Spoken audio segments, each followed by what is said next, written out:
Olá, bom dia. Hoje é segunda-feira, uma nova semana começando, dia 14 de dezembro de 2020.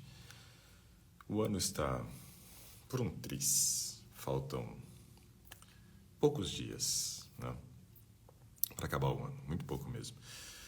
E estamos começando mais uma semana de Today. Deixa eu ver quem está aqui conosco para eu cumprimentar.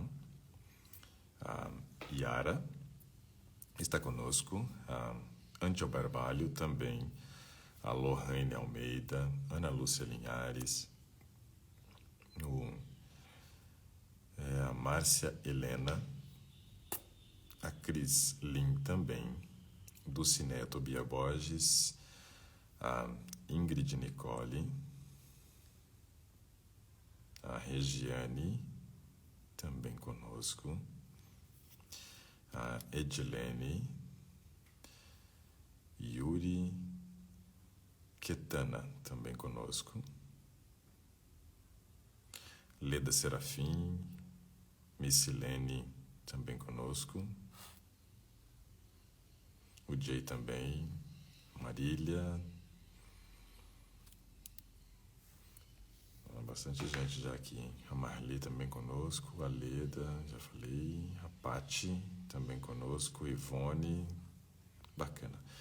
Pessoal, seja bem-vindo, todos vocês que já estão aqui conosco.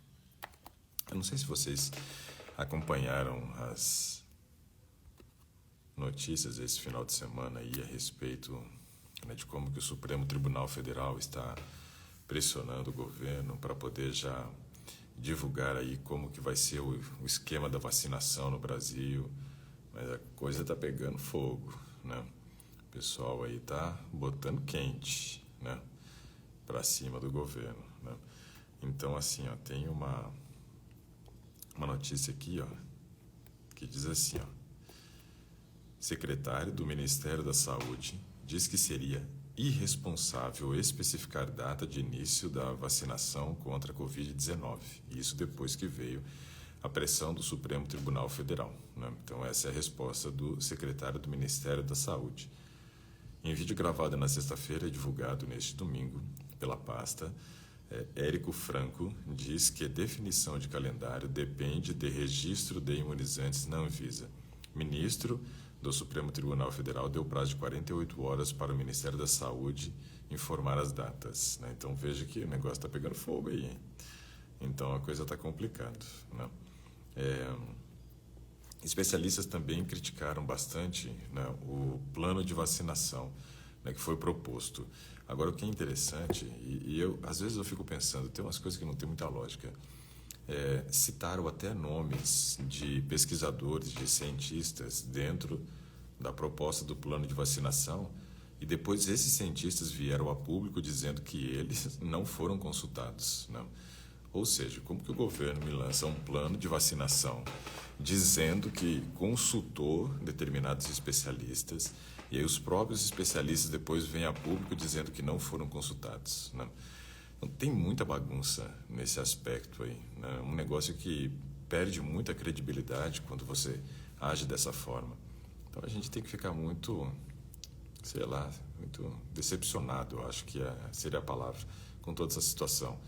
Porque nós estamos falando de vidas e a coisa tinha que ser muito mais organizada. Olha, minha amiga Wélida está aqui conosco, né? Psicóloga Wélida Dancini. Seja bem-vindo, Wélida. E a coisa está muito bagunçada. É uma coisa assim que chega a ser deprimente de ver. Os outros países europeus, né, eles já lançaram seus planos de vacinação, baseados já sabendo em quais, né, vacinas eles iriam utilizar. Já começaram o processo de imunização em alguns desses países. Por exemplo, lá no Reino Unido já está sendo vacinado, né?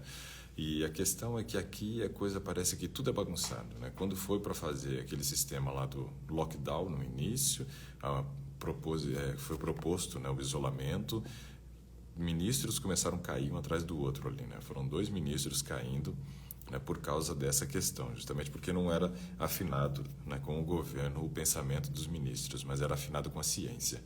Agora, o governo vem com uma proposta de imunização, cita nomes de cientistas que não foram consultados. Sei lá, viu, o que a gente fala sobre isso tudo. Isso é muito deprimente, essa situação toda. Então, o Brasil tem que melhorar muito ainda, viu? Tem que melhorar muito. Mas esses aspectos são coisas que entristecem bastante, porque nós estamos falando de coisas que tinham que ser prioritárias nesse momento. Estamos falando de vidas, e muitas vidas, não poucas vidas, né? Então, a gente deveria ter mais consciência. Mas fazer o quê, né? Nesse aspecto, fica difícil. Deixa eu ver se alguém aqui já fez solicitação para participar conosco. Vamos ver se a gente consegue começar a semana conversando com alguém, né? Não só respondendo perguntas aqui.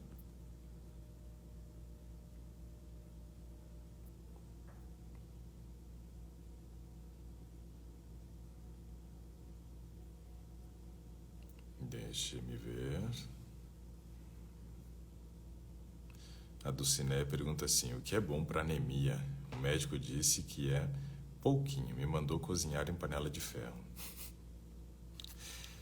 Tem uma pesquisa que eu já li há muito tempo atrás, mostrando que cozinhar em panela de ferro pode trazer sim um grau de efetividade para o aumento do ferro, mas é muito pouco o resultado. A melhor coisa é quando você já tem um diagnóstico de uma anemia e você sabe que é uma anemia do tipo ferropriva, que tem, né, o ferro envolvido como sendo aí o eixo central da anemia. A melhor coisa é tomar sulfato ferroso. Tomar sulfato ferroso aí de 160 miligramas, que vai dar uma dose de mais ou menos uns 60 miligramas de ferro. Um mês já ajuda bastante. Cozinha em panela de ferro, ninguém nem tem panela de ferro mais. Então tá complicada a coisa. Nem temos mais panela de ferro. Eu, pelo menos em casa, não tenho. Vocês têm panela de ferro? Escreve aí, pessoal. Quem tem panela de ferro ainda? A Emília tá falando aqui com a Ilunai sobre o coral que elas cantam na igreja, que fez uma apresentação aí de Natal. E a Nete vai estar cantando aí na quarta-feira também, junto com o coral. A Emília tá lembrando aqui, ó. A Helena está dizendo que esse dia e essa semana seja muito abençoado para todos. Amém? Que seja assim. A Mari Joias pede para que eu fale sobre o ciclo da melatonina. Estou esperando alguém pedir para participar, hein, pessoal? O ciclo da melatonina é o seguinte. Nós temos algumas pessoas que chegam num certo momento da vida que começam a ter dificuldade para dormir. E existem inúmeras causas, né, para gerar insônia. Nível de uma depressão, síndrome do pânico. Tudo isso são coisas muito claras hoje, muito específicas, que acabam gerando, né, problemas de insônia, problemas de relacionamento, problemas financeiros, né, tudo isso tem a ver, né? A presença de uma doença autoimune que gera dor, por exemplo, fibromialgia, né, uma doença que incomoda muito a qualidade do sono. Talvez a chegada da menopausa, onde as mulheres comecem aí a sentir, né, todos os fogachos e os calafrios correlacionados a essas mudanças hormonais. Isso tudo são coisas que interferem no padrão de sono, interferem no padrão de sono. E uma delas pode ser também correlacionada à melatonina. Então veja, existem várias causas que podem gerar insônia. Então, às vezes o ciclo da melatonina ele não traz o resultado que a gente espera, porque pode ser que tenha uma outra causa específica. Então, seria muito importante que nós fizéssemos aí uma pesquisa, né, para poder tentar descobrir qual é a causa, né, dessa dificuldade para dormir. Qual é a causa dessa dificuldade para dormir. Então, veja, tente identificar os gatilhos. Tente identificar os gatilhos. Tente perceber quais são as noites que você dorme pior. O que aconteceu no dia anterior, no dia anterior a essa noite, que você não conseguiu dormir. Isso é importante, essa identificação de gatilhos, porque senão a gente só vai fazer um ciclo da melatonina e a gente vai queimar, às vezes, um ciclo de melatonina à toa, sem ter a necessidade realmente de fazê-lo. Mas se for preciso fazer, o ciclo é da seguinte forma. Você deve comprar a melatonina de 1 miligrama, e você vai tomar da seguinte forma. Nas 15 primeiras noites, você vai tomar 5 miligramas. 5 miligramas, ou seja, 5 comprimidinhos à noite. Que horário? Bom, O ideal é que você busque dormir cedo, que você busque deitar cedo para conseguir dormir. Você vai usar a melatonina mais ou menos 1 hora antes do horário que você pretende dormir. Mas aí tem um detalhe importante. Você deve usar a melatonina, mas deve apagar as luzes brancas. Se você continuar com as luzes brancas, se você continuar com o seu celular em mãos, o que vai acontecer? E isso vai acabar interferindo no funcionamento da melatonina. Porque a melatonina é um hormônio que ela é produzido durante a fase escura do dia. No entanto, que quando dá o horário do pôr do sol, começa a se acumular melatonina na corrente sanguínea, o que leva muitos de nós a sentir uma sonolência no final do dia, né? Um certo cansaço, uma sensação meio melancólica. Isso já é o acúmulo da melatonina que está promovendo. Então veja, é a hora que tem o pôr do sol. Mas se a gente fica com essas luzes acesas, se nós ficamos, né, usando os nossos celulares, tablets, computador e televisão, isso tudo destrói a melatonina. E aí você atrapalha no ciclo da melatonina. Tá? Então esse é um aspecto importante. Nas 15 primeiras noites, por volta de 1 hora antes do horário que você pretende dormir, você vai fazer o uso da melatonina e já vai apagar as luzes brancas. Se precisar, coloque um abajur de luz amarela. Eu tenho um abajur de luz amarela, não sei se vocês já viram eu utilizando ele no Saúde em Pauta. Então, quando eu quero fazer, por exemplo, uma leitura à noite, coloco ele ao lado da cama ali, e aí acendo, e eu vou fazer a minha leitura com uma luz amarela, que não vai atrapalhar no acúmulo da minha melatonina. E assim, nesse caso, eu vou sentir sono em algum momento da leitura. Então, esse é um aspecto importante. 15 primeiras noites, 5 miligramas. Nas próximas 15 noites, fechou as 15, usando 5, vai para 15, usando 3 miligramas. Fechou essas 15, mais 15 noites agora, 1 miligrama. E depois 30 noites, uma noite sim, uma noite não, 1 miligrama. Aí você vai fechar o ciclo com 75 dias, 60 dias de uso de melatonina, reduzindo de 5 para 3, de 3 para 1, de 1 para 1, dia sim, dia não. É assim que a gente faz o ciclo da melatonina. A Ivonete diz assim, ó, as receitas são maravilhosas, acho que são as receitas do Gastronomia Vital Especial de Natal, né? Ela disse que já fez algumas e que são maravilhosas. Legal, a gente fica muito feliz. Ontem uma aluna também do Transformação Vital disse que já fez receitas do Gastronomia, deu certinho e disse que ficou muito bom. Ela fez a 1000 folhas de batata e é legal aquela lá. A Beatriz Souza diz assim, ó, bom dia a todos. Doutor, tenho 69 anos, meu colesterol está em 100, o HDL em 42 e o LDL em 29. Você quer que eu fale o que, Beatriz, para você? Que você, se for depender do seu nível de colesterol, você vai ser Highlander, não vai morrer nunca, né, por causa desse nível de colesterol. Tá muito bom, muito bom. Nossa, ó, tempos que eu não vejo um colesterol como esse, viu? Colesterol total de 100, HDL 42 e LDL 29. O LDL é justamente o tipo de colesterol que gera a formação de placas de ateroma, que entope nossas artérias. E para ele gerar esse processo, ele deveria estar acima de 100. Se eu tenho 29, nossa, faz muito tempo que eu não vejo um assim.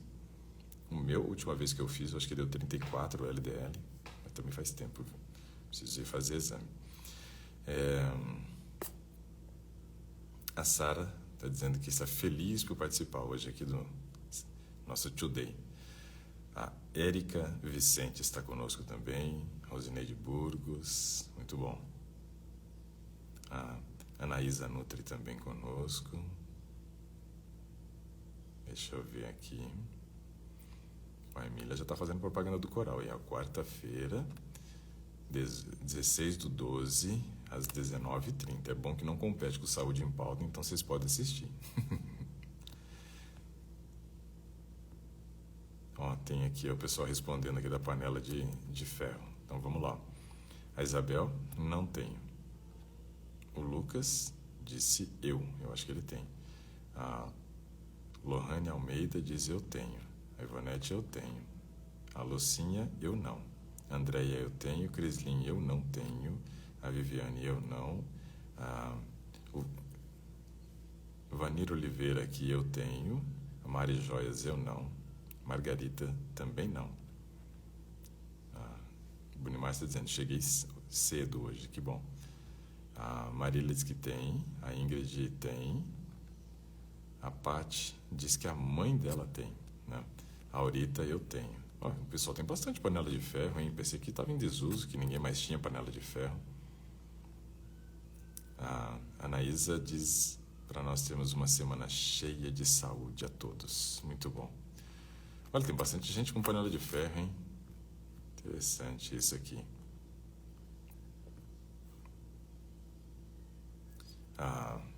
A Márcia diz que amanhã pega os exames e aí ela tenta participar. Legal. Uma pessoa pede para que eu fale aqui a respeito de hemorroidas, né? Hemorroidas. A primeira coisa que a gente tem que pensar com relação a hemorroidas é normalizar o trânsito intestinal. A maioria das pessoas que acabam sofrendo desse problema é porque elas sofrem de constipação intestinal. E aí então você tem fezes muito endurecidas que acabam gerando uma necessidade de fazer muita força ao evacuar. E também as lesões que são geradas, né, por passar fezes endurecidas. Então o primeiro aspecto é trabalhar a melhora do trânsito intestinal, aumentando então o volume de alimentos que se come em cada refeição, comer no máximo 3 vezes, aumentar a ingestão de fibra tanto insolúvel quanto solúvel, beber mais água, fazer atividade física, dormir cedo e fazer reposição de lactobacilos. Então esses seriam os aspectos mais importantes para a gente tentar normalizar o funcionamento do trânsito intestinal, para que a gente já evite, né, essas forças que são desnecessárias na hora de evacuar, que é algo que está prejudicando muito.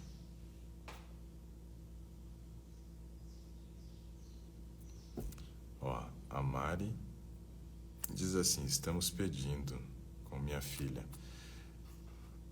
mas não estamos conseguindo enviar a solicitação aqui. Ixi, como é que é o nome da filha? Eu vi que uma pessoa até fez o pedido lá, mas a gente sempre pede para escrever assim, ó: eu quero, me chama, sei lá, qualquer coisa assim, fica mais fácil. André diz que faz o carreteiro dela de proteína texturizada de soja na panela de ferro, estilo gaúcho. Deixa eu ver aqui, ó, Giga também conosco, neuralgia do trigêmeo. Ixi, esse é um negócio complicado para falar, porque não tem muito a ver com minha prática de profissão, mas uma coisa é certa, né? Não use estimulantes, estimulante piora qualquer coisa correlacionada à parte do sistema nervoso.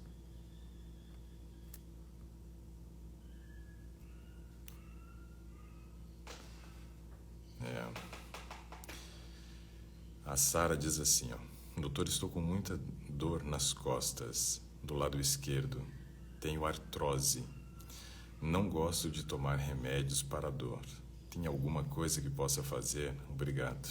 Pois é, também não gosto de remédio para dor, não, mas em algumas situações eles acabam sendo necessários. Quando é uma dor que está incapacitando você de realizar as suas atividades, né, aí vale a pena então você fazer o uso para poder voltar à ativa.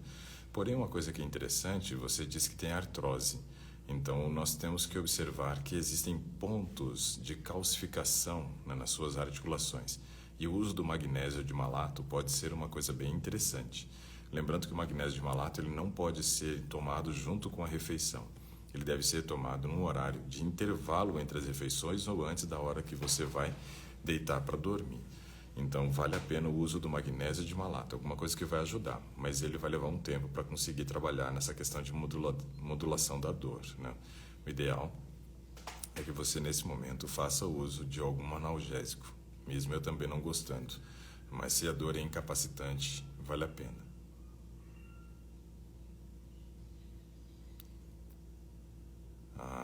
A Viviane Silva diz que a insônia dela é por conta do hipotiroidismo.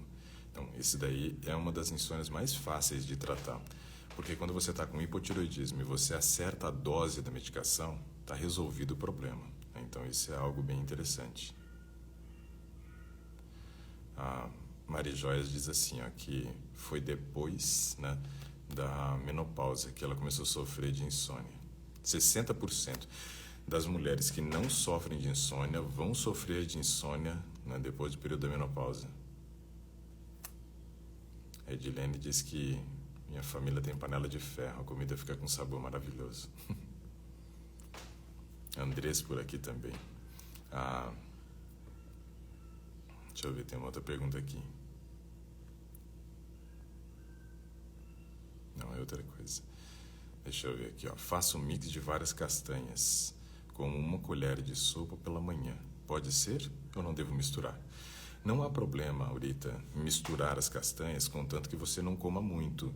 E veja como é que é interessante a maneira como você tem feito. Você faz um mix, e aí você diz que se serve de 1 colher de sopa.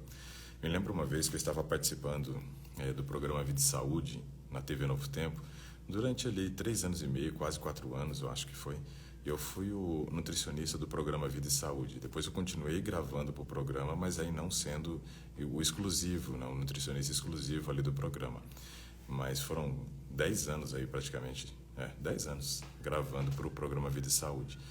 E eu me lembro de uma vez que eu fui questionado pela Teru lá no programa, perguntando assim, quanto que eu devo comer de cada castanha? E aí eu fui pontuando, eu falei, olha, se fosse castanha de caju, por volta de umas 5 castanhas, né? Se for amêndoa, por volta de tantas, se for castanha do Brasil, tantas, né? E fui pontuando mais ou menos como seria para a gente saber mais ou menos quanto que a gente deveria comer de castanhas sem sobrecarregar, né? Aquela refeição com gordura. E depois eu encontrei uma amiga, né? E eu fui pontuando, ó, tanto castanha de caju, ou tantas do Brasil, ou tantas amêndoas. E aí eu encontrei uma amiga, ela falou, estou seguindo direitinho a sua orientação que você deu lá no Vida e Saúde, né, sobre as castanhas. Eu falei, como é que você está seguindo? Ela falou, então, eu estou comendo 5 castanhas de caju, estou comendo aqui umas 7 a 11 amêndoas, né? Eu falei, peraí, você está somando as castanhas? Ela falou, então, estou fazendo igualzinho você falou. Eu falei, não, assiste de novo. Eu falei, ou, e não e. Eu falei, ou castanha de caju, ou amêndoa, ou castanha do Brasil. Não tem nada de e, não. Ela estava somando, a menina estava comendo lá, sei lá, umas 20 castanhas de manhã, dizendo que a recomendação era minha. Depois morre de esteatose hepática e eu que tenho culpa, né? Então, veja, a gente pode misturar as castanhas, mas tem que fazer exatamente isso que você faz, Aurita. Mistura e aí você vai servir uma quantidade daquelas castanhas. Então não vai especificamente, tenho 3 de caju, 2 castanhas do Brasil, 5 amêndoas. Aí a coisa complica, né? Alguém está perguntando se hoje não tem live lá no YouTube. Está tendo aqui no Insta. Ela só está no lugar errado. Como é que eu vou fazer para responder? Espera aí, a pessoa está perguntando lá no YouTube se não tem live. Vamos ver se eu consigo avisar para ela que a gente está aqui no Insta, né? Para ela vir para cá também.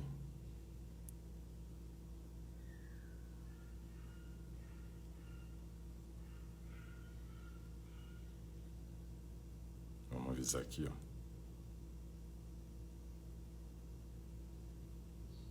Olha como é que eu sou bonzinho. Pronto. Vamos ver aqui, ó, o que mais que a gente tem aqui, ó. Beatriz Souza, bom dia a todos. Doutor, meu colesterol está... isso que eu já li, está excelente. Excelente. O médico disse que o colesterol dela está muito baixo. Não está muito baixo. O colesterol, que é o protetor cardíaco, está em 47, que é um nível bom. E seu LDL está em 29. Ele queria o quê? Que tivesse acima de 100. Está muito baixo, porque esse aqui não dá lucro para médico, né? Esse que é o problema.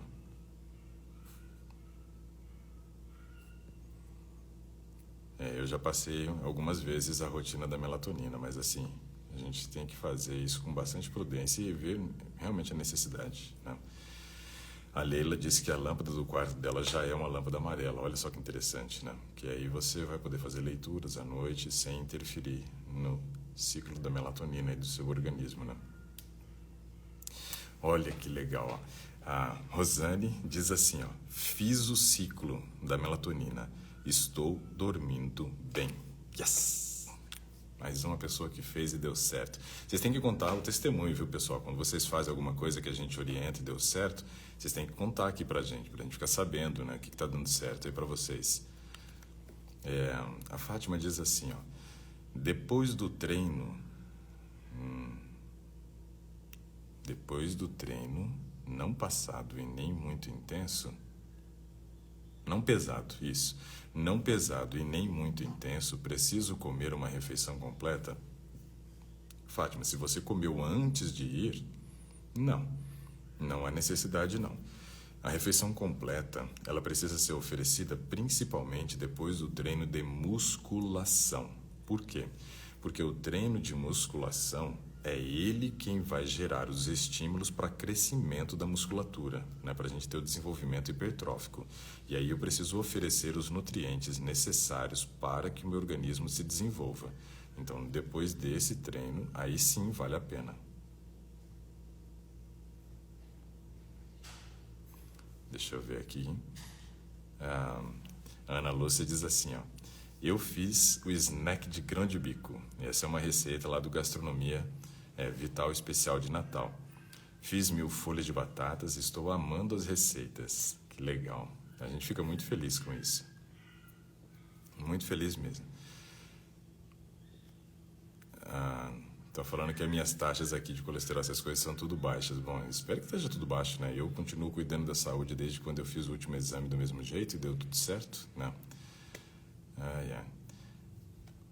Ó, a Gilca aqui trouxe uma informação preocupante. Ó, já disse que já atualizou aqui o celular dela e não conseguiu ainda acessar o Gastronomia Vital Especial de Natal. Gilca, vamos resolver isso daí. Se tiver lá meu WhatsApp, me manda lá que nós vamos resolver isso daí depois que acabar aqui. Bom dia, doutor Ricardo aqui. Deixa eu ver aqui, ó. A pessoa que tem intolerância à lactose e a glúten, quais os sintomas? Então, veja. Carla, tem uma questão aqui, ó. Quando a gente fala de intolerância, nós estamos falando de carboidrato.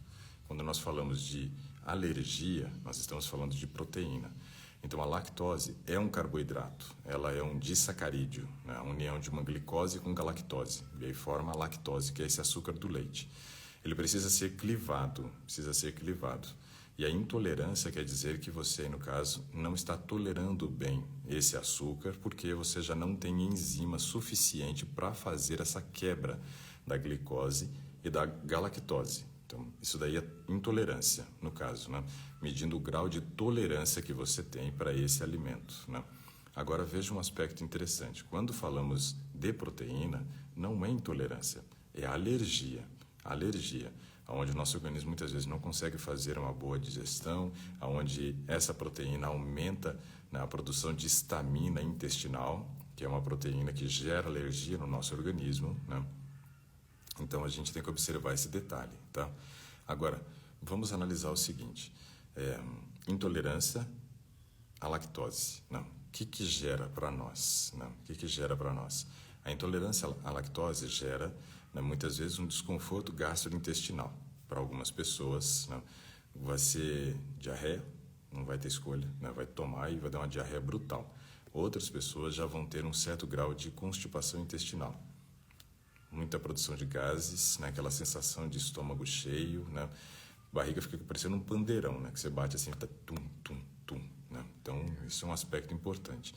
E isso daí é mais correlacionado à parte de intolerância à lactose, tanto diarreia quanto constipação e produção de muitos gases, desconforto abdominal terrível, dores na região abdominal. Agora, quando falamos do glúten, aí já é outra história. Por quê? O glúten, ele é uma proteína, então ele pode dar efeitos colaterais no intestino? Sim, mas não só no intestino. Ele vai refletir para outras áreas do organismo também, porque ele vai produzir histamina. E aí, nesse caso, você pode ter alergias cutâneas, você pode ter alergias respiratórias, você pode ter aumento, né, da dor, né, principalmente em articulações, se você já tem algum problema. Então, isso pode potencializar. Piora doenças autoimunes, se você já tem, então descompensa a doença, né? E no intestino também, né? Pode dar diarreia se for, por exemplo, um grau de alergia grande ao glúten, no caso da doença celíaca, a pessoa vai ter diarreia constante, né? Muitas vezes diarreias até com presença de sangue visível nas fezes. Então, são coisas bem diferentes um e outro. Mas um é gastrointestinal, o efeito, lactose. O outro pode se expandir, gerando alergias cutâneas, respiratórias, aumento da dor, né? E pioras em doenças autoimunes, como também diarreias, muitas vezes, com presença de sangue, tanto oculto quanto visível nas fezes. A Ingrid disse que está pedindo para participar, então tem meia hora ainda, vamos falar com a Ingrid aqui, vamos ver se a gente consegue.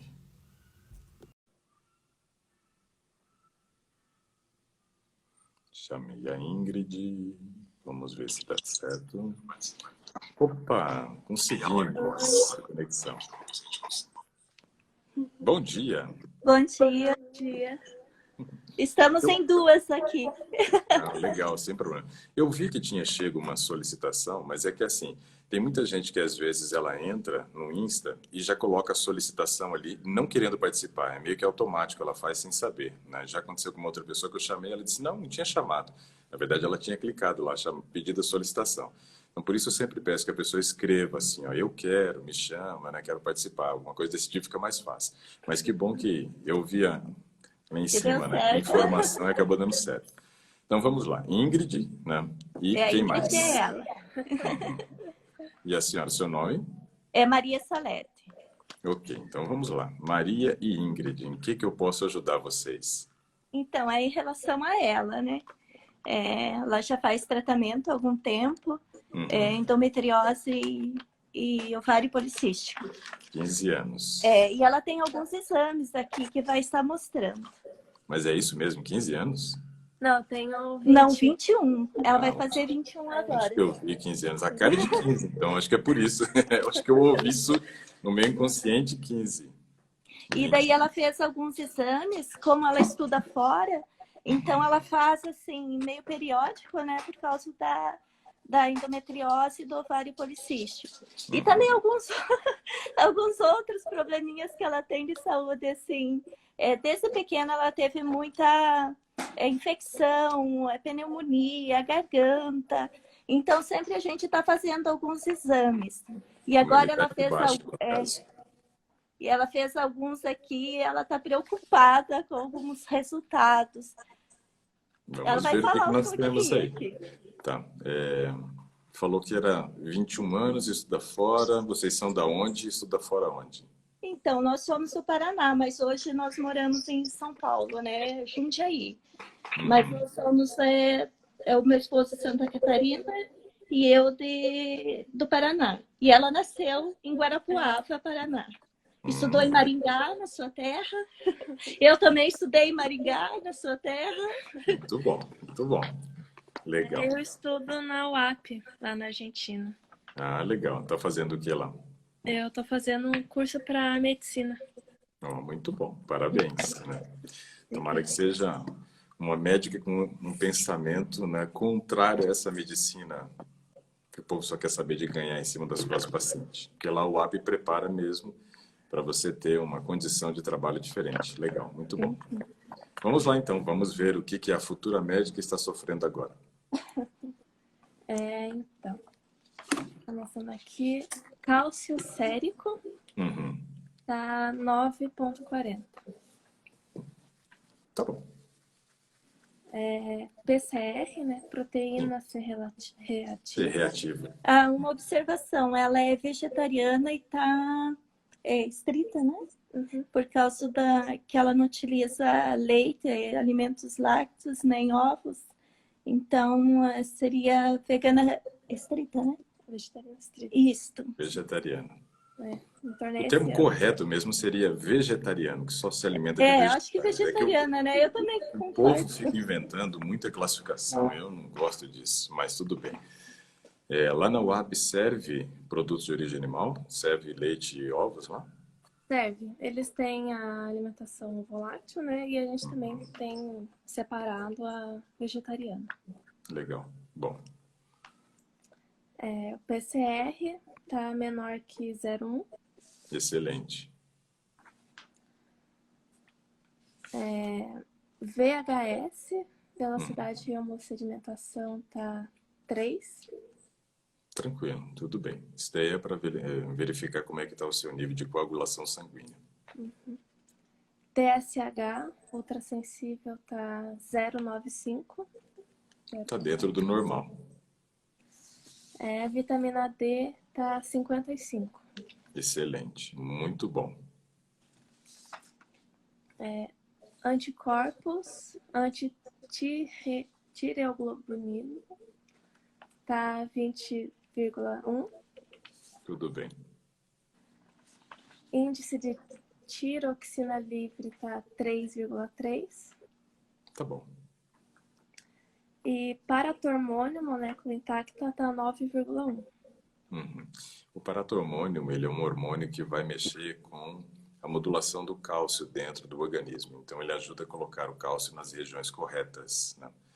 E tudo bem. Vamos ver o restante. O que é que a gente tem? O cálcio deu normal, paratormônio tranquilo. Toxoplasmose não deu nada. Não reagente. Não. Toxoplasmose.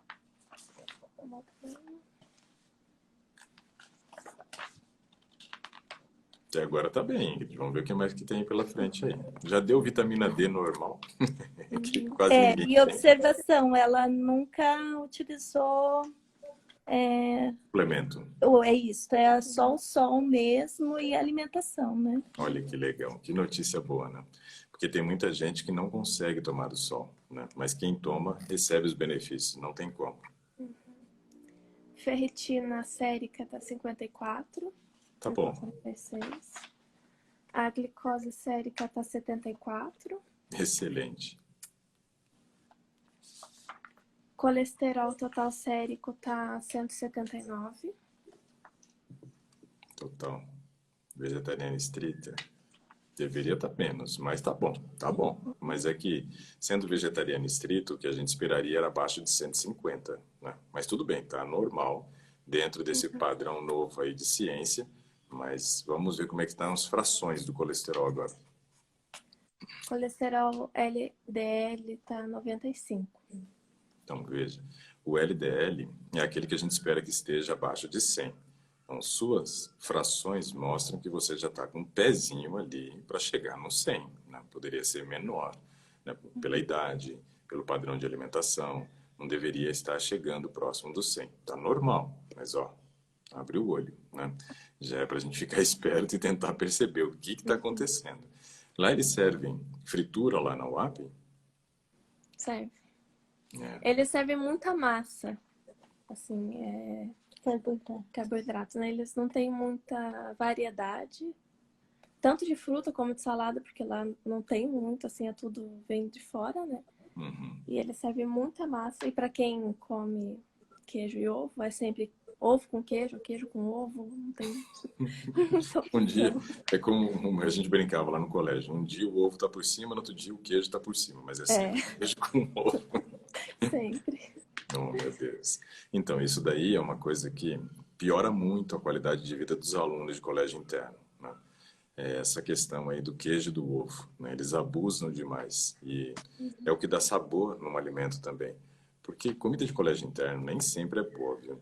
Eu já fui para o NASP e olha, era uma tristeza ali no NASP. Era muito carboidrato e muita gordura saturada, oferecida através do queijo e do ovo, né? Então eram coisas que realmente preocupavam. E os alunos ganhavam peso assim, ó, era rápido. Tinha aluno que no primeiro ano ganhava 15 quilos, né? Então, coisa preocupante. Você deve ter visto essa realidade também já. Quando eu Várias estudei pessoas. no IAP, né? No ensino médio. Daí quando eu cheguei lá, eu ainda comia, né? Queijo e essas coisas. Então eu engordei uns 10 quilos nos 6 primeiros meses. Não Deu sei um susto na mãe quando chegou em casa. Eu mandei uma filha, voltou outra. Foi bastante. Cara, 10 quilos em 6 meses, né? Acho que eu preciso ir pro colégio interno para ver se eu ganho esses 10 quilos aí. Bom, vamos lá então. Você vê que a comidinha de lá, né, nesse aspecto aí, para mexer nessas taxas de colesterol, realmente complica. Colesterol não HDL tá 127. Ok. E colesterol HDL tá 52. Tudo bem, 52 tá bom. Sabe uma coisa que a gente tinha que fazer? Quando o aluno chegasse no colégio interno, tinha que trazer resultados de exames bioquímicos. 6 meses depois deveria repetir, 1 ano depois deveria repetir, para a gente ver o tamanho do estrago que o colégio faz no aluno nesse aspecto, né? Talvez só assim que a gente começaria a conscientizar, né, os diretores dos nossos colégios a entender que a alimentação realmente tem que ser diferente. Mesmo que seja uma alimentação que não contenha carne, a presença do ovo e do leite em tão grandes quantidades, isso deteriora a saúde dos alunos, né? Depois, o rendimento escolar cai, né? Então vem um monte de problemas aí. Complicada a coisa. Tem que puxar a orelha desse povo Eu aí. até acho estranho, porque, tipo, lá tem faculdade de Nutrição. nutrição, né? Tem uma Então, amiga que assim, se tem formou. um estudo bom, né, para saber o que é bom para dar para os alunos. É. No NASP também tinha, eu comecei a faculdade de nutrição lá, tinha nutricionista no restaurante do colégio, mas Uhum. deixa pra lá. O que mais você tem por aí? Triglicérides sérico tá 166. Ok. Então veja, baseado também no tipo de alimentação que você tem no colégio, até que tá bom, né? Porque é regado de carboidrato a comida de colégio interno. Tem muito carboidrato. Você tem, às vezes, duas, três opções de carboidrato na hora que você vai se servir. E tem muita gente que ainda não criou o grau de consciência que deveria escolher apenas uma fonte de carboidrato. Então ele vai, pega as três fontes. Aí acaba sobrando carboidrato. Nosso corpo ele é uma máquina de produzir gordura. Se começa a sobrar carboidrato, ele vai transformar tudo isso em gordura. E aí o nível do triglicérides ou triglicerídeo ele começa a subir. Começa a subir. Você veja que o seu triglicerídeo ele está dentro do padrão que é considerado normal pela ciência hoje, que é até 200. Porém, antigamente, 150 era o valor. 150 era o valor. Então, já estaria alto se a gente fosse avaliar pelo antigo padrão. Esses ajustes meio malucos que eles fazem de vez em quando para tirar o povo da doença, né? Então, assim, vai ter que dar uma maneirada aí nesse carboidrato também, porque senão daqui a pouco isso daí vai passar de 200, né? A vitamina B12 tá 1103. Você suplementou quando a última vez? Eu retirei os sisos mês Uhum, passado. Daí, certo. quando no pós-operatório, ele pediu para eu suplementar. Uhum. E tomou Agora, quanto? Você lembra? eu tomei, acho que foram 30 comprimidos. De 5 Não mil lembro. microgramas. É. Nossa, subiu bastante, hein? Então, nos próximos 6 meses não tome, não. Tá? Depois de 6 meses, aí você repete o exame de novo para ver em que nível que tá. Mas nos próximos 6 meses, não suplemente a B12, não. Tá estratosférica. Mas tá bom, não tem problema, não. Vamos lá. Daí no hemograma, eritrócitos tá 4,85. Ok, Hemoglobina tá 14,7. excelente. Hematrócito tá 41,9. Tudo bem. VCM 86,4. Tá bom. HCM 30,3. Tranquilo. THCM tá 35,1. Tudo bem também. Leucócitos tá 6.910. Bom, aí veja só, tá normal leucócitos, mas quero chamar a atenção para uma coisa. Sua mãe falou da sua imunidade, né, quando você era mais nova. Hoje, você não deve estar tendo essas infecções, porque seu nível de leucócito está normal, ou seja, você tem um bom sistema imunológico construído agora, né? Não tem tido mais aquelas infecções recorrentes que havia no passado, né? Não. Então, a gente teria que olhar os exames lá do passado, se tivesse, para que você pudesse fazer esse comparativo. É como eu sempre falo, quando a gente olha, por exemplo, para o histórico atual do momento, é como se fosse uma foto 3x4. A gente precisa ampliar essa foto 3x4 com uma foto panorâmica. Aí são exames que vão trazendo essas informações, junto com, né, também essas explicações. Olha, estou estudando na UAP, alimentação é assim, estou ampliando, né, como se eu estivesse ampliando a foto.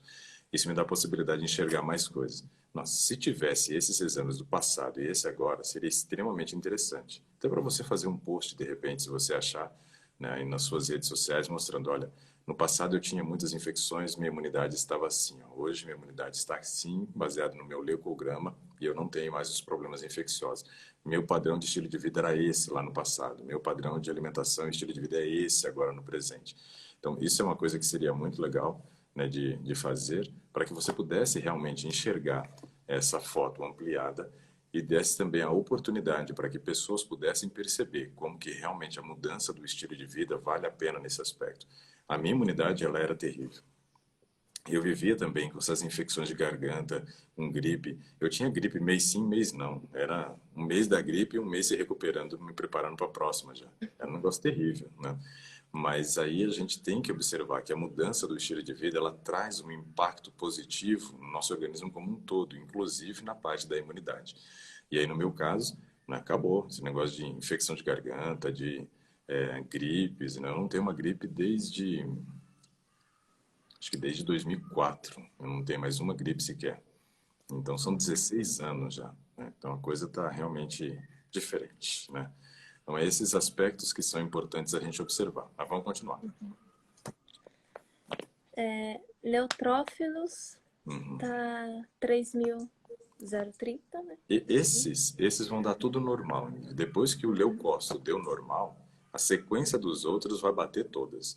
Agora, quando o leucócito dá alterado, aí a gente observa os outros, porque aí os outros podem ter alteração e a gente vai querer saber quais mais estão com uma alteração também. Então, podemos sair já do leucograma e ir para outro índice, que esse daí vai estar tudo normal. Seria isso. Uhum. Então, vamos falar aí um pouquinho sobre essa questão aí de ovário policístico e endometriose, né? Porque seus exames bioquímicos, né, eles não estão ruins. Ele só deixou aqueles pontinhos de interrogação ali para a gente ficar observando, o triglicerídeo, né, o padrão também do seu LDL já chegando lá no limite superior, né? Ou seja, para quem é vegetariana estrita, deveria estar lá embaixo, esse LDL. O triglicerídeo é até compreensível estar um pouco mais alto para quem é vegetariano estrito. Por quê? Porque o vegetariano estrito, muitas vezes, ele acaba esquecendo de uma coisa que é simples, mas ele se esquece, né? E que coisa é essa simples que o vegetariano esquece? Que antes dele ser vegetariano, ele comia da seguinte forma: ele comia arroz, feijão e carne. Ele esquece disso. Quando ele vira vegetariano, parece que ele não tem mais essa lembrança, ele tem uma amnésia. E aí ele se esquece que antes era arroz, feijão, carne. Arroz, fonte de carboidrato. Feijão, fonte de proteína. Carne, fonte de proteína e gordura também. Então, quando nós, né, pensamos numa alimentação vegetariana, algo que é muito nítido é o seguinte: troca, às vezes, a carne por uma outra fonte de carboidrato. Eu já vi muito isso, a pessoa fazendo arroz, feijão, batata. Arroz, feijão, macarrão. Aí vocês estão quebrando as pernas, né, de quem é vegetariano, porque fica doente e depois fala assim: ah, eu fiquei vegetariano e fiquei doente, né? Então, assim, não é para o vegetariano ter essas alterações, só precisa ter esse grau de consciência. Então, na hora que você for servir o seu prato lá na UAP, por exemplo, você vai ter que dar primeiro uma passada ali, ó, de olho e observar o que tem. Onde estão minhas fontes de carboidrato aqui? As fontes de carboidrato vai ser o arroz, vai ser a batata, vai ser um macarrão, que de repente vai estar disponível ali, às vezes vai estar os três, né? Isso é comum, não é? Aí tem mais um assado, às vezes, lá de triguilho, sei lá, um quibe assado, alguma coisa assim. Então, quando você olha, você fala assim: nossa, aqui tá cheio de carboidrato. Tem um ditadozinho aí que eu vi, que eu achei muito interessante, né? Porque tem um ditado antigo da batatinha, né? Batatinha, quando nasce, espalha a rama pelo chão. Nenenzinho, quando dorme, põe a mão no coração, né? O novo é assim, ó: batatinha, quando nasce, tem carboidrato de montão.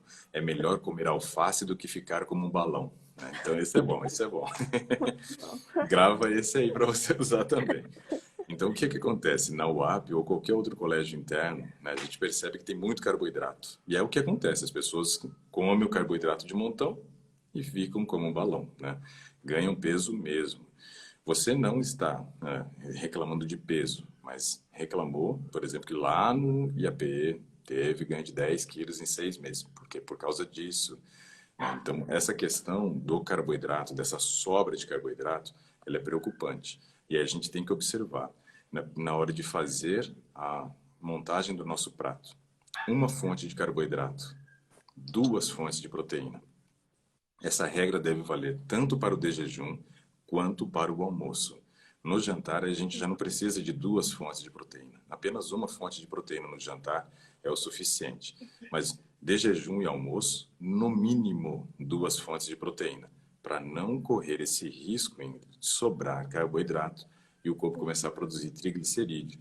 E a partir desse triglicerídeo produzir colesterol também, tá? Então, fique esperta nesse aspecto. E com relação a frituras também, que o seu nível de LDL está quase batendo o limite superior, né? Está quase chegando ali no 100. E por ter 21 anos, Pode não. Começar a formar placa de ateroma. Agora, quando chegar lá na velhice, o negócio já está complicado. Nem sei se chega, né? Então, tem muita criança que já está formando placa de ateroma. Esses são aqueles que vão ter infarto lá com 37, 40, 45 anos, né, que começaram agora já a construir aí, né, suas plaquinhas de ateroma. O povo não entende que, às vezes, né, quando você está servindo a mesa, eles não entendem que você está levando vida ou morte para a sua família. Isso é um aspecto muito importante, né?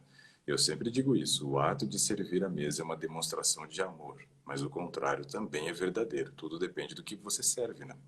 Se você serve coisas boas, você está demonstrando amor por quem se senta à mesa. Mas quando você serve comida que não é saudável, você não está demonstrando amor pela pessoa. Você já está colocando ela numa zona de risco para o desenvolvimento de doenças. Então, tem muitos pais, e isso é forte, mas tem muitos pais que estão matando os seus filhos, né? Através daquilo que estão servindo à mesa. E eu sou meio ruim, eu falo mesmo. Bom, aí nesse caso, observa esse detalhe dos carboidratos, tá? Na hora de você servir lá o seu prato, lá na UAP. Um aspecto agora. Quando a gente pensa em endometriose, ose vem aí de um processo inflamatório do endométrio. O endométrio é a camada mais interna que nós temos dentro do útero. E quando você gera um processo de endometriose, essa camada, ela tipo prolapsa, ela vai para o lado de fora. E aí ela tem uma chance muito grande de começar a aderir aos órgãos que estão próximos. Então, se adere muitas vezes ao ovário, se adere ao intestino, se adere, né, à bexiga. Isso mostra que vai formando ali uma adesão que vai grudando tudo no intestino. Então, quando vem os processos de descamação no período da menopausa, você sente muitas dores, né? Sente muitas dores devido a esse tipo de adesão que vai surgindo em virtude da endometriose. Endometriose é uma doença que o controle dela, segundo a ciência, é você fazer uma laparoscopia ali, onde você vai fazer a retirada dos focos, né, de endometriose. Vai fazer uma vídeo, retira os focos e aí você vai melhorando. Ou gravidez, coisa que eu não estou sugerindo, hein? Agora não. A mãe gostou, com certeza a mãe gostou dessa. Né? Nem namorado para não correr risco, né? Como diz a avó. E aí, veja, ninguém vai te indicar uma cirurgia agora com 21 anos, né? Ninguém vai te indicar. Então, o que a gente precisa entender? O que piora a endometriose? Tem determinadas coisas que podem piorar bastante o processo da endometriose. Uma delas, o consumo de gordura saturada.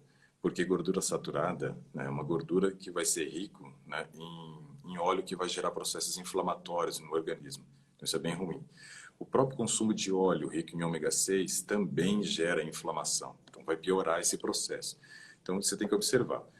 Tudo que tiver óleo em grande quantidade, fora. Então, produtos industrializados, tipo aqueles biscoitinhos produzidos lá pela nossa indústria, né, cheio de gordura, bem gostosos, né, por sinal, porém, tem óleo, né? Muitas vezes esse óleo vai gerar uma piora nos processos inflamatórios.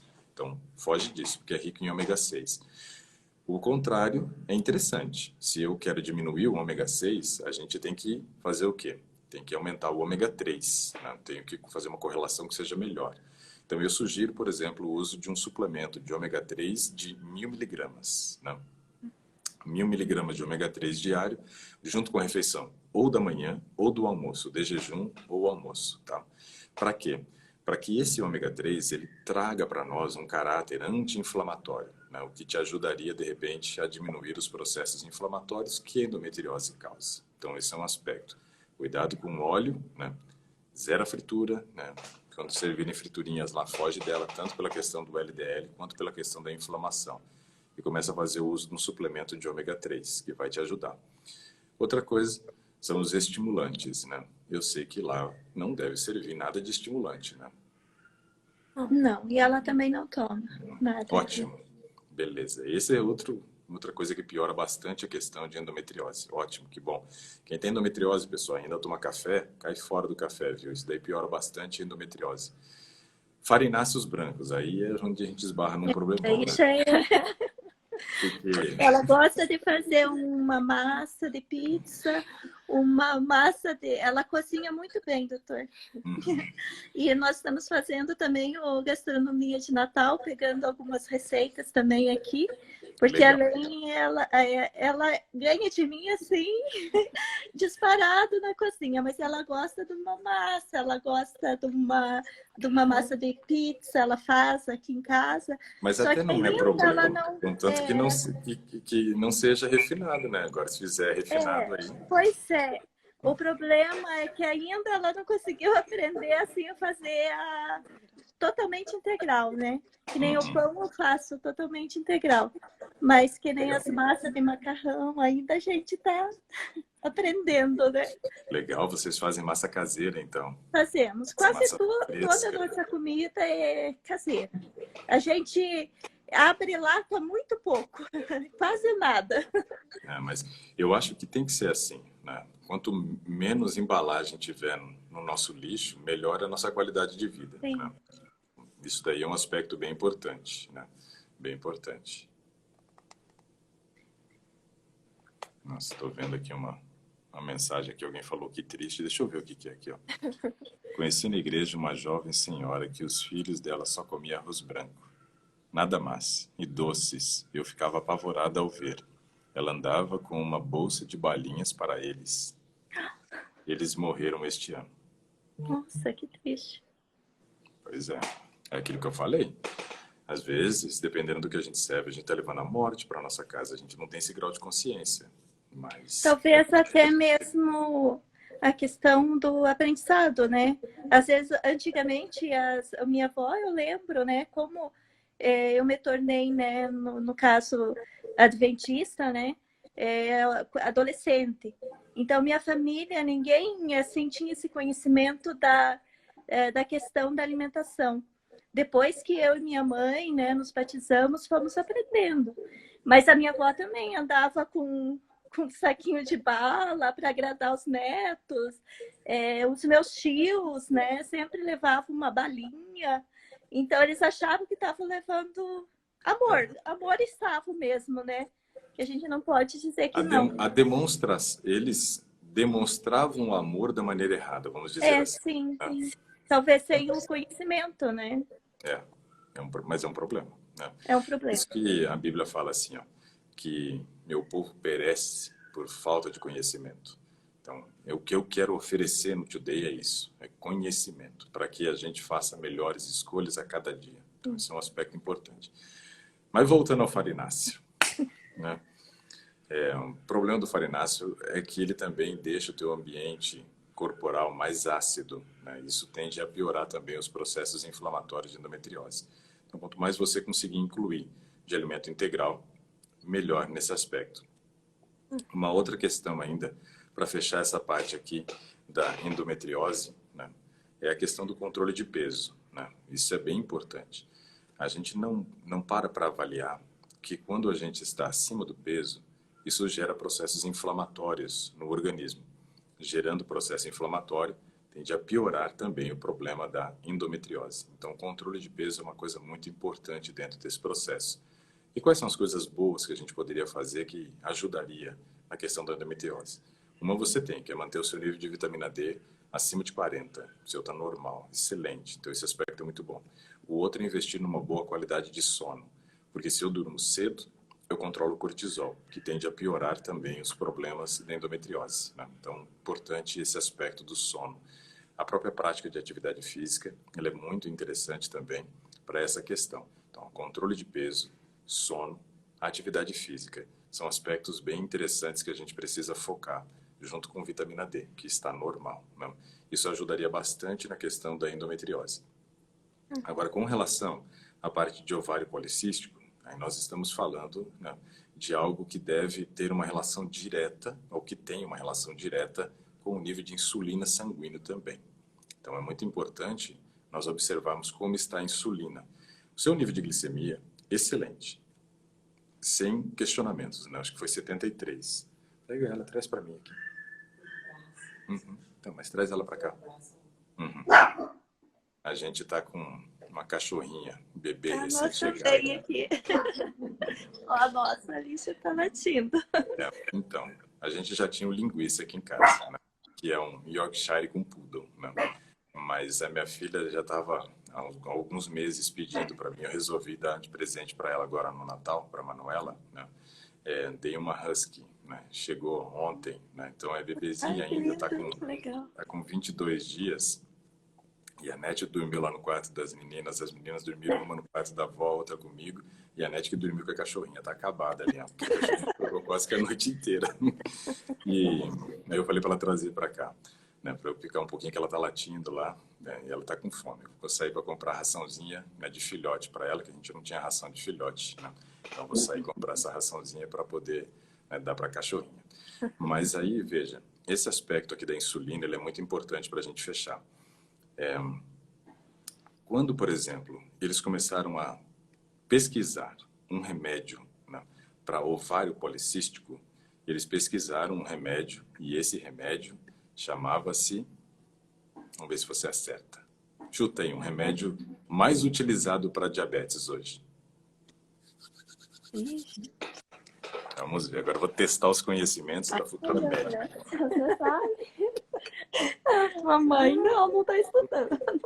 A mamãe não está estudando? Para diabetes a gente usa insulina. Não, mas insulina já é quando o caso já é grave, antes, né? Metilformina. Essa é a medicação que você mais vai ouvir falar para diabetes. Eu estava brincando, não estou testando conhecimento, não. Eu sei que com 21 anos você está no começo da faculdade ainda, né? Você deve estar no quê? No quarto ou quinto semestre? Não, nem entrei ainda. Entrou? Não. Então não tinha como saber. Não tinha como saber. Ela está fazendo o preparatório. Ah, legal. Vai dar certo, se Deus quiser. Eu Então, estava testando conhecimentos que você não tinha como ter. Mas você vai ouvir falar muito disso. Metilformina. Metilformina, né? Já escreveram glifagem aqui, que é a metilformina, né? E aí, no caso, veja só. A metilformina é um medicamento que, no início, né, ele estava sendo pesquisado para tratamento de ovário policístico. Ovário policístico. Então, a metilformina não é um medicamento que foi trabalhado desde o seu início com foco no controle de glicose. Era para o foco de ovário policístico. Mas, além de melhorar a questão do ovário policístico, também começou a trazer um resultado efetivo no controle de glicose. E aí, hoje é uma medicação que nem é usada para ovário policístico, mas sim para glicose, né? Agora, olha que interessante. Por que que ela trouxe esse resultado? Porque ela mexia no ciclo da insulina, fazendo com que a insulina tivesse menos barreira para agir. Uma das coisas que piora muito, então, a questão do ovário policístico é justamente um nível de insulina mais elevado. Para quem que a gente encontra esse nível de insulina elevado? Para algumas pessoas. Quem está dormindo mal, quem está sofrendo de problemas emocionais, quem está acima do peso e quem é sedentário. Então, essas são 4 condições aqui que geram um aumento do nível de insulina. Se aumentou o nível de insulina, piora o ovário policístico. Então, no ovário policístico, uma coisa que eu quero que você fique sempre observando é o seu nível de insulina. Aparentemente, ele está super normal, porque seu nível de glicose deu 73, se não me falha a memória. Então, assim, observa sempre o teu nível de insulina. Isso vai te ajudar bastante, né? Vai te ajudar bastante a controlar melhor a questão do ovário policístico. Beleza? O ano passado eu descobri que eu já tinha um cisto, né, no ovário direito. Daí eu fiz uma cirurgia, eu retirei. Daí foi que eu descobri que eu tinha endometriose. Daí Eles já fizeram a raspagem, retirada de foco já nessa cirurgia? Já. Uhum. Nossa, com 20 anos, então, já te enfiaram um ferro aí no umbigo. Meu Deus. A nossa preocupação também é a questão do... Porque o tratamento, eles falaram que é somente com anticoncepcional, né? Isso. E ela não pode menstruar. Só que isso causa um desconforto, né, para a mulher. Então, a nossa preocupação, assim, ela vai ter que tomar para sempre o antibiótico, né? Para sempre é muito, né, tempo, mas... O anticoncepcional. É o anticoncepcional, isso. Então, assim, a gente queria que ela queria parar e eu também, né? A gente gostaria que ela parasse. Só que daí a gente pensou em várias possibilidades de tratamento, só que nenhum médico nos orientou que parasse, né? Então, a gente pensou até... Sim, pode falar. A gente até pensou numa dieta crua. Eu não sei o que, como nutricionista, o que o senhor poderia, se Pode teria, ser uma opção, pode ser seria uma uma opção, opção. mas não seria por muito tempo também, né? É. E nem para fazer a retirada completa. Deixa ela aqui, filha. Olha quem chegou aqui, ó. Aqui, ó. Olha o bebezinho. Que fofo! É a nossa husky. Ela chama Nevasca. Né, Nevasca? Nevasca. Poxa, Combinou bem o nome. quer ficar com ela? O nome foi a Manuela que escolheu, muito bem escolhido, Ai, né? muito bem escolhido. A nossa se chama Fofuxa. Fofuxa. A Com Fofuxa. ela e Mariana.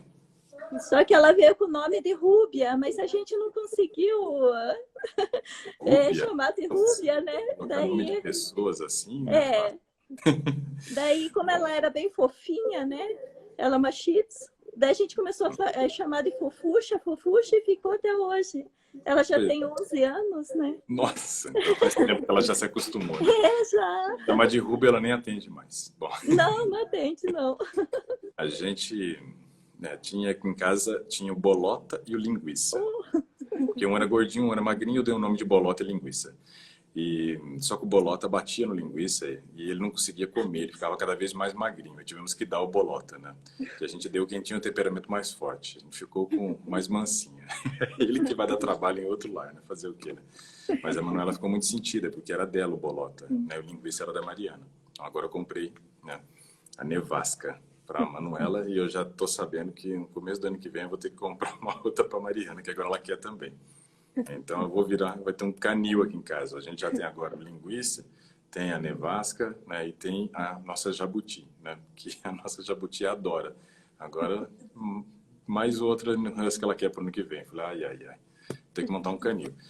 Bom, só para fechar aqui então, essa questão da dieta crua, eu vejo como uma opção, sim.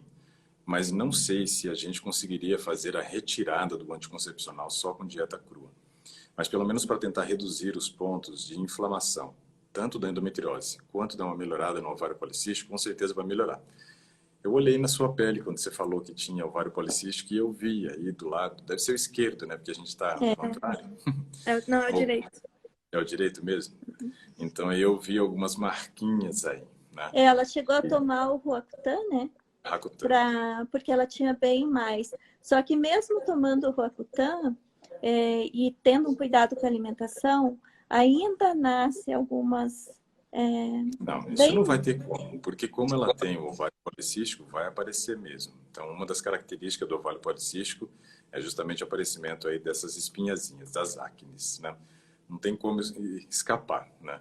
E você também não pode usar o Roacutan por muito tempo, porque senão você vai detonar o teu fígado, né? Seu fígado depois vai ficar a ponto de fazer patê, né? Então não dá para ficar usando muito tempo, não. É interessante que algumas medicações, antes de você tomar, você tem que verificar como é que está o estado de saúde, né? Então esse é um aspecto importante. Então, dieta crua pode ser uma opção, mas eu sugiro que ela não passe de 3 meses, tá? Porque você é jovem, né, você tem que estar construindo massa muscular e numa dieta crua corre-se um risco muito grande de perda de massa magra se não for bem organizado, né, essa alimentação. Então aí eu digo que você poderia fazer, mas muito bem orientada, muito bem orientada. Por exemplo, né, o ano que vem, no mês de fevereiro, nós vamos lançar mais um Gastronomia, né? Vocês que já são alunas do Gastronomia, entra naquele plano de fidelidade lá. Toda vez que eu lançar um Gastronomia, 50, você garante o seu Gastronomia, R$50, né? É um valor irrisório que a gente colocou justamente porque a gente quer que as pessoas tenham acesso aos próximos conteúdos que virão. Então, no mês de fevereiro vai ser, por exemplo, Gastronomia Vital Detox, né? Aí lá vai ter condições de você entender direitinho, vai ser um programa onde eu vou dar aulas teóricas, vou explicar o que é um processo de detox, quais são as vias de detoxificação, quais são os alimentos que não podem ficar fora de um processo de detox. Aí você teria condições de ter muita informação para poder seguir uma dieta crua a partir desse momento, né? Então, deixa lá para fevereiro, fique tranquilo, aproveite seu final de ano agora, né? Coma aí as receitinhas do Gastronomia Vital Especial de Natal e espere chegar o próximo Gastronomia para começar. Nós já fizemos o de grão de bico. Vocês fizeram o quê? O snack? Eu tinha até visita em casa, a visita E Tá fica bom, né? gostoso aquilo lá. Né? Fica Ficou gostoso. bem gostoso, nossa. As meninas aqui tem muitas vezes que ao invés de pedir pipoca, elas pedem um snack de grão de bico para comer. Então, essa É amiga legal. dela gostou, né? Então, ele é proteico, né? A grande vantagem é que ele é proteico e não é fonte de carboidrato. A pipoca, ela é fonte de carboidrato. Então, quem está já um pouquinho acima do peso, né? Para quem já tem um diabetes, a pipoca pode não ser uma opção interessante. Já o snack de grão de bico é tranquilo. Ela, no caso, acho que não, né? Você tem 1,75 m e 61 quilos. Acho que Não, tá dentro, né? tá excelente. Tá bom. Excelente. É Deu isso uma aí. diminuída do IAP para cá. Que bom, né? Essa lembrança do IAP pode deixar para trás, não precisa levar adiante. Né? Deve só as que ficam na memória e não pesam na balança. Essas são as melhores. O bom é que a faculdade do AP é muito incentivado o estudo da alimentação, né? Então, isso animou ela muito. E elas se reuniram num grupo de amigas que são todas, querem ter uma alimentação saudável e fizeram vários estudos, né? Então, elas mudaram meio que juntas. Então, isso foi bom porque incentivou Uma fortalece a outra, né? né?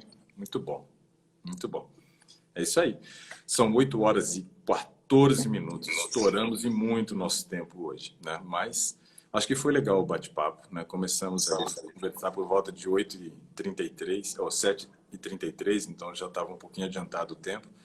Mas espero que eu possa ter contribuído, né, com vocês hoje, com essas informações. Gostou Né? bastante. Desejo melhoras. A preocupação dela estava da proteína estar muito alta, né? E daí o cálcio, ela ficou com medo que, no caso, o cálcio não fosse absorvido, né? Tá tranquilo.